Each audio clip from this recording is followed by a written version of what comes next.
Hey Bubba, how's that Bud Light tasting? It's pretty good. Oh damn.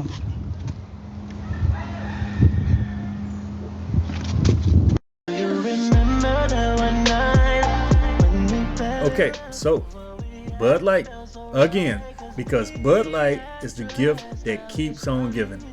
So much news has happened with Bud Light over the last few days, and we're going to get into all of it because this is crazy.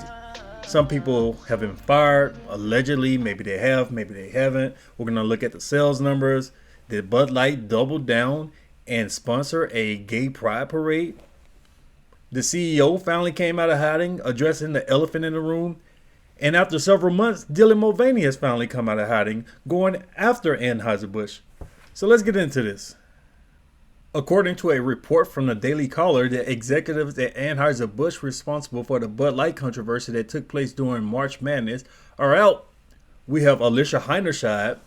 So we all know her. She's the one who insulted the customers saying people are fratty and out of touch. She was the one in charge of creating that woke trans can and hiring Dylan Mulvaney. Now, I think she took one for the team because I believe that there are people above her, like the CEO and the people directly under him, who were really the ones who wanted to push this because they're looking for a high ESG score.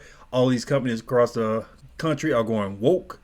So they used her as the face of this. And because of that, a lot of the public outrage went directly at her. According to this, looks like she's out and the person who hired her is out. So let's continue. Bud Light partnered with transgender influencer Dylan Mulvaney during the NCAA tournament. That didn't sit well with a large portion of Bud Light's consumer demographic. She had the nerve to call her customers out of touch. Who's really out of touch? The Daily Caller was told that Group Vice President for Marketing Daniel Blake and Bud Light Marketing Vice President Alissa Heinerscheid are gone. Daniel Blake is the guy who hired Alissa, so looks like he's taking a fall for this too. From the Daily Caller. To my understanding, if we publicly announce the word fire, it opens up the potential for them to sue us. That's why we said leave of absence, the source said in a text message obtained by the caller. Yeah, because after this first happened, a lot of people wanted to see heads rolling. They were like, why are you putting her on a leave of absence? Why are you just hiding her? I even mentioned that about a month ago in one of my videos, that they're hiding these people, but they're waiting on things to cool down and they're going to bring them back. But according to this inside source, she's gone and they're just using soft wording. The source also said wholesalers were told they are both gone for good during in-person conversations. Anheuser-Busch has already shifted all its direct reports to the new head of marketing per the report. Okay, so looks like they're gone according to this source. They may be fired, but we still haven't heard from her. We haven't heard from Daniel Blake. And this is about to get controversial because Anheuser-Busch is now denying this. So you have this Anheuser-Busch insider who's going around telling their partners, the people that they wholesale to, that these people are gone. Word gets out to the masses, and now Anheuser-Busch is coming out denying this. They won't give a straight answer. So we have a report here. Anheuser-Busch denies report claiming it fired Bud Light marketing VP Alissa Heinerscheid. What really happened? Because now we have contradicting reports. Publicly, she's on a leave of absence. She's been on leave of absence for a long ass time. I mean, is she being paid? What exactly is going on? Anheuser-Busch denied a report that it had fired Alissa Heinerscheid, the marketing VP behind Bud Light's disastrous campaign with Dylan Mulvaney, and that she was gone for good. If you've been on a leave of absence since April, we're damn near July now. You've been on a 3-month leave of absence, goddamn. And the fact that we haven't heard from her at all, what the hell is going on? I mean, is she under some type of gag order? Did they pay her off? Did they say, look, man, we're going to give you a couple $1 million, just shut the hell up about this forever? But we don't really know. I think they were fired. I don't think we're going to see them. At this point, I don't think that we're going to see them again because, like I said, a month ago, they were probably in hiding and the company was waiting for this to cool down. And in the middle of the night, when no one was looking, they were going to bring them back in. But it seems like that's not going to happen because these sales numbers look disastrous. They lost so much money and they lost millions of customers. So just sitting there waiting on this to cool down, probably not going to happen. The wholesalers are pissed off. Like the guy said, They've talked to the wholesalers already. They said, look, man, we got rid of this lady. The person who hired her to, we got rid of them. So please be nice to us. And this type of public controversy, this back and forward, it shines a light onto the mindset, the overall mindset of the leadership of this company. They are incapable of making the decisions that they know they should make because they're afraid of the woke backlash, because they are so worried about their ESG score, because they want to be in a good old boys club with these woke freaks, with these activist leftists. They're doing things that harm their company. Case in point, despite hemorrhaging money and losing millions of customers, they continue with the garbage. They continue with the nonsense. Bud Light co-sponsors all ages drag party. So this took place recently, a couple of weeks ago in Flagstaff, Arizona. These people have no shame. They want to try to appease their core customer base, but at the same time, they continue with this garbage. Not only that, also recently, they sponsored this LGBT camp. Now, I'm not saying something's wrong with having an LGBT camp, but the thing about Bud Light is their core customer base doesn't like this stuff, and they've shown them that with their wallet. Bud Light knows it, but they just can't help themselves. In addition to the camp, Bud Light also sponsored a parade. So they were up there in Toronto, had a pride parade, half naked people, children, no shame. So they want you to continue to spend your money with them. They want you to put on blinders and ignore all of this other garbage they're peddling. Trans and the children, grooming, you got pedophiles out there. Ignore all of that. Just come have a cold one. That's what Bud Light is expecting for the core customers, because you saw in their last ad, they think their customers are morons. They think their customers will accept any type of nonsense, any type of garbage that they push to them. And this is primarily why they're hemorrhaging money, because they are ignoring what the customer wants. They want to do what they want to do while also banking on the fact that the customer will continue to spend money with them. But recent trends the last couple of months has shown Anheuser-Busch Bud Light that they're wrong, and that they need to make adjustments if they want to continue being the number one beer in America. So the most recent year-over-year weekly trends for Bud Light, they're down 29%. The week before that, they were down 27%. They were down 24% before that. Then you have other brands under Anheuser-Busch, such as Budweiser, such as Michelob Ultra, and others. They're also losing money. This company is hemorrhaging customers. Other companies such as Coors and Yuengling are benefiting from this. In fact, Yuengling is the biggest beneficiary of this. Yuengling is glad that this is happening because they're up 25% since this whole thing started. And Yuengling is going to make sure that their values are in line with the values of their core customers. But because these numbers are so glaring and so shocking, the CEO can no longer be in denial and he can no longer hide. So let's see what he has to say. Yeah, it's been a challenging few weeks. And I think the conversation surrounding Bud Light has moved away from beer. And the conversation has become divisive. And Bud Light really doesn't belong there. Bud Light should be all about bringing people together. And there's been impact on the business, and I think that's publicly covered on Bud Light specifically. Yeah, so what was your intention? Take us to the beginning. What was your intention? What were you all trying to do here? And you've done this before, these promotional campaigns. Yeah, it was, just to be clear, it was a gift, and it was one can.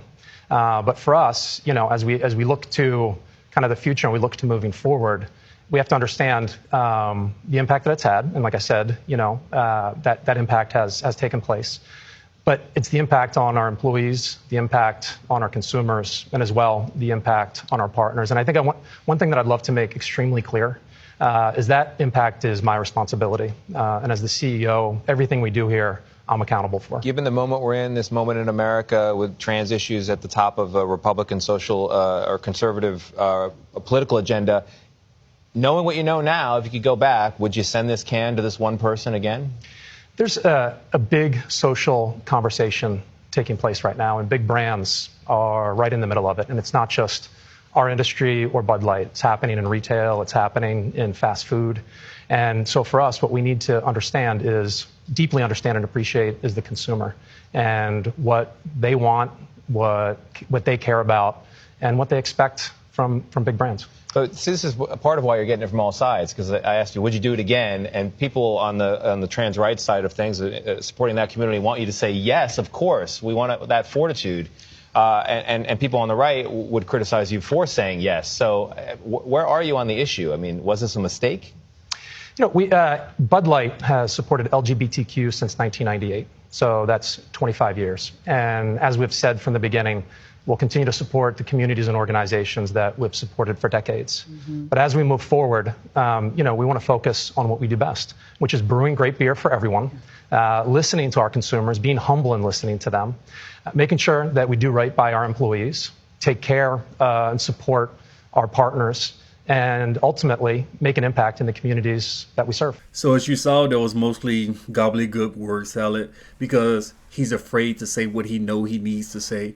He's trying to straddle the fence still. He just threw Dylan under the bus, but he still won't fully commit. He didn't want to say, man, this was a mistake. We shouldn't have done this, because he's afraid of the woke mob. But at this point, it's probably too late. They've lost so many customers, and many of these customers are gone for good, because going from one beer to another, not that big of a decision for most customers. But Dylan Mulvaney didn't like this.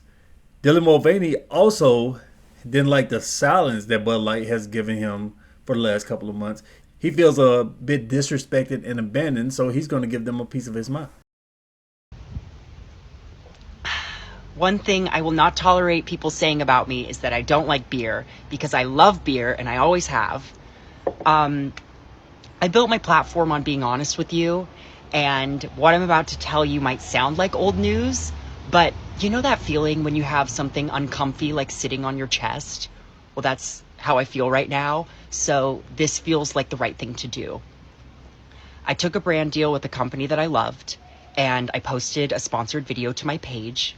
And it must have been a slow news week, because the way that this ad got blown up, you would have thought I was like on a billboard or on a TV commercial or something major. But no, it was just an Instagram video. And the wildest part is that they also sent me one can with my face on it. You might have seen it. And you might be thinking, Dylan, why bring it up now? I'm bringing it up because what transpired from that video was more bullying and transphobia than I could have ever imagined. And I should have made this video months ago, but I didn't. And I was scared, and I was scared of more backlash, and I felt personally guilty for what transpired. So I patiently waited for things to get better. But surprise, they haven't really. And I was waiting for the brand to reach out to me, but they never did. And for months now, I've been scared to leave my house. I have been ridiculed in public. I've been followed. And I have felt a loneliness that I wouldn't wish on anyone. For a company to hire a trans person and then not publicly stand by them is worse, in my opinion, than not hiring a trans person at all. To turn a blind eye and pretend everything is okay, it just isn't an option right now. But caring about the LGBTQ plus community requires a lot more than just a donation somewhere during Pride Month. And I'm going to celebrate the fact that no matter how many thousands of horrible messages, or news anchors misgendering me, or companies going silent, that I can look in the mirror and see the woman that I am and that I love being. And all of that has led us here. Bud Light is learning the hard way, and they're giving a masterclass example to other companies on what happens when you get in bed with a bunch of woke activist freaks, because they're not spending money. They're only going to go out there and talk and talk and talk, but they're not going to uphold your sales. So when you alienate a massive portion of your core customer base, don't look for these freaks to make up for it. So let's see what's going on with Bud Light. Free beer here. Bud Light touted a new $15 rebate during the 4th of July holiday weekend to jumpstart cratering sales after its disastrous partnership with Dylan Mulvaney. Now we're getting into desperation mode. The nation's top-selling beer was forced to resort to the giveaway gimmick as sales plunged another 28.5%, the largest dip yet. Bud Light's parent, Anheuser-Busch, which offered the same promotion over the Memorial Day weekend, will again extend a $15 rebate for purchases of a 15-pack of Budweiser, Bud Light, Budweiser Select, or Budweiser Select 55. The rebate applies to purchases of up to $15 made between June 15th and July 8th, according to the terms of service. So basically, you buy a case of beer, a case of this rainbow woke Bud Light for $15, and they'll give you $15 back. That means that Bud Light is effectively giving away the beer for free in areas where 15 packs sell for less than $15. Bud Light will pay out the rebate to customers by way of a prepaid digital card, according to the brand. This is the position that they put themselves in. Oh well. So now they're at the point where they're giving away beer because nobody wants to buy it. I saw a clip of, I think it was a baseball game, where they were selling all these beers and all these customers were in line buying every type of beer except Bud Light. If you go to Walmart, you see these things are discounted. You get a 20 pack for like $14. And the reason why they're doing it is because they don't have a choice. They've already produced all these beers. They've already sold them to the wholesalers, and the wholesalers are pissed because now the wholesalers can't offload them. So Bud Light is saying, look, man, just buy it from the wholesaler. We'll send you some money. We're just trying to get rid of this inventory. So things are going disastrously for Bud Light. And I don't think it's going to improve anytime soon. So they probably need to get used to this. They're probably going to acclimate themselves to this new customer base. And by new customer base, I mean millions less than what they had before they decided to insult their customer and before they decided to promote garbage. So let me know what you think. Leave me your thoughts down in the comments below. Thanks for watching. Do you remember that one night when we fell in love? What we had felt so right, 'cause